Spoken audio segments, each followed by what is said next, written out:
Minggu 19 April 2020 kemarin, kami melihat data pasien COVID-19 atau Corona di Wonosobo telah mencapai 23 pasien positif. Sebelumnya, suasana jalanan kota di Wonosobo masih ramai. Namun, setelah pengumuman 23 pasien positif Corona, jalan kota dan suasana Jalan Ahmad Yani terlihat sepi. Padahal, saat itu masih pukul 18 waktu Indonesia Barat. Hal itu ternyata tidak bertahan lama. Sehari setelahnya, kami menemukan postingan di Facebook. Di postingan tersebut menunjukkan keramaian di salah satu swalayan yang ada di Wonosobo. Menurut salah satu penjual handphone dan beberapa penjual, banyak penjual yang merasakan peningkatan jumlah pembeli. Artinya, masih adanya tren untuk beli borongan atau membeli HP di atas harga 1 jutaan. Rata-rata pembeli merupakan warga yang baru saja pulang dari perantauan yang masih memiliki uang. Jumlah orang dalam pantauan di Wonosobo saat itu telah mencapai angka 2.000 orang. Pasien dalam pengawasan sebanyak 75 dan orang tanpa gejala sebanyak 466. Hal ini mungkin belum mengubah cara pandang masyarakat terhadap corona. Lalu jaga kondisi agar kita bisa melawan COVID-19 bersama-sama.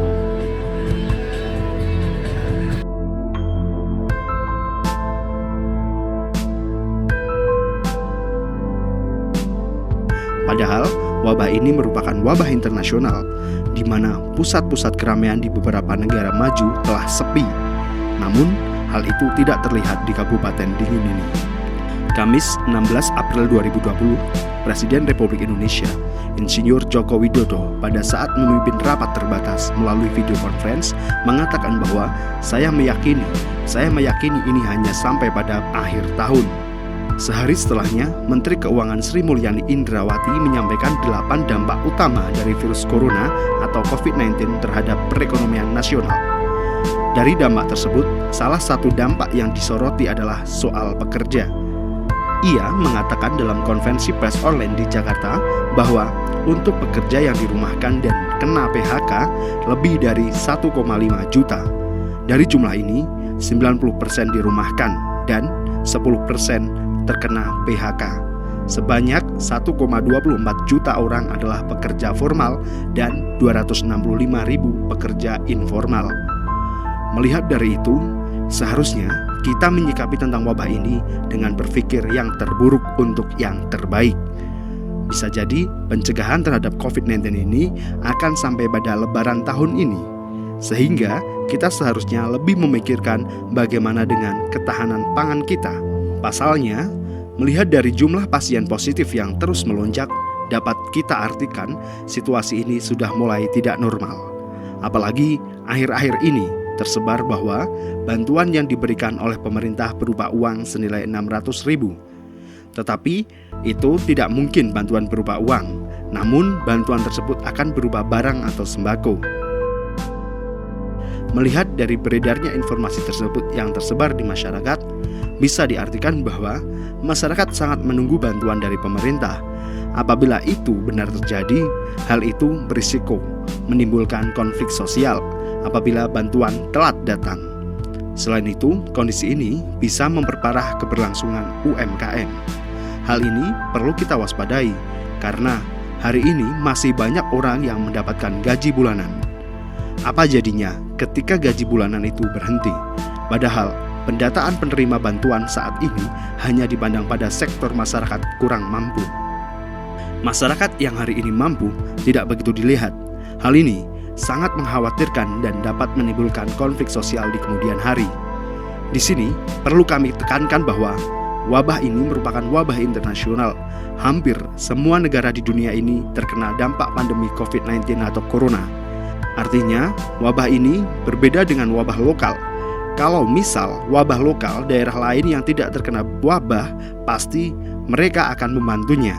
Namun, ini wabah internasional, semua terkena dampaknya. Oleh sebab itu, maka kita perlu meniru masyarakat Baduy atau Tobelo. Di Baduy Dalam, ia mempercayai bahwa barang siapa yang menjual padi, maka itu sama halnya menjual nyawa kita sendiri. Menurut Agus Supriyadi, wartawan Wonosobo Express, yang perlu kita lakukan saat ini adalah menciptakan swadaya kemandirian, memikirkan ketahanan pangan dengan menerapkan basis dasawisma. Prinsip dasawisma adalah pengawasan dan pemberdayaan hingga ke masyarakat bawah dan menyentuh unit masyarakat terkecil, yakni keluarga. Selain itu, Fajar, warga Lancar Wadas Lintang, sempat berkomunikasi dengan orang luar negeri yang menceritakan bahwa wabah corona ini akan sangat panjang dan yang harus dilakukan oleh kita adalah menjaga ketahanan pangan.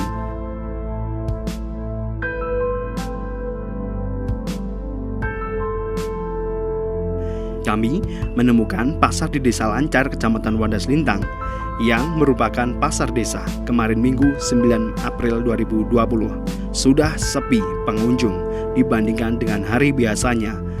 Tidak hanya soal sepinya pengunjung, ternyata beberapa harga kebutuhan pokok di pasar juga sudah mengalami kenaikan.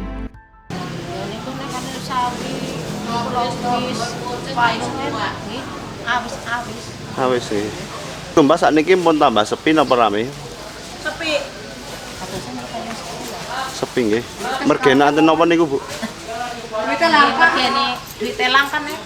Kesulitan ini sudah terlihat, namun ternyata kami mengambil satu contoh rumah di Desa Lancar, Kecamatan Wadas Lintang yang telah siap meminimalisir dampak-dampak yang mungkin bisa terjadi dengan kondisi seperti saat ini.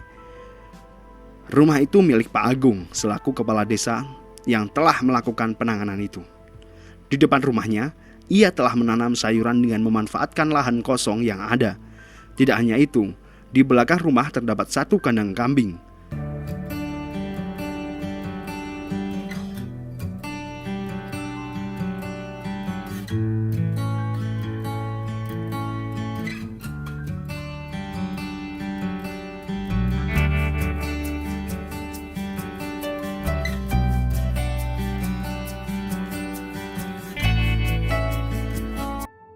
Selain itu, tanaman rempah-rempah dan sayuran juga telah tumbuh di belakang rumah. Hal ini dapat kita contoh. Tidak hanya itu, kebun milik Fajar pun telah menyiapkan ketahanan pangan untuk menghadapi wabah ini.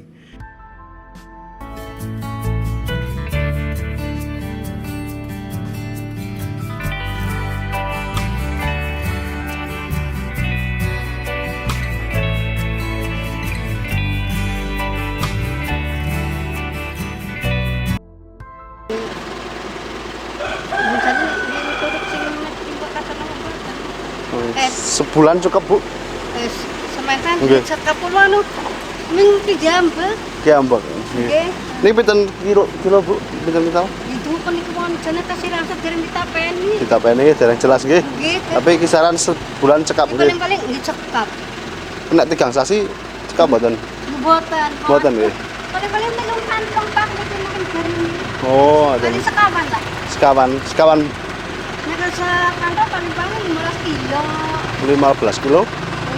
Hal kecil ini perlu kita contoh mulai saat ini. Namun, perlu kita ketahui bahwa gerakan menanam untuk ketahanan pangan ini perlunya perlawatan kepada tanaman. Demi hari esok, demi hari yang lebih baik, saya Sanjevi Tabung, tapi buat kalian semua yang terbaik.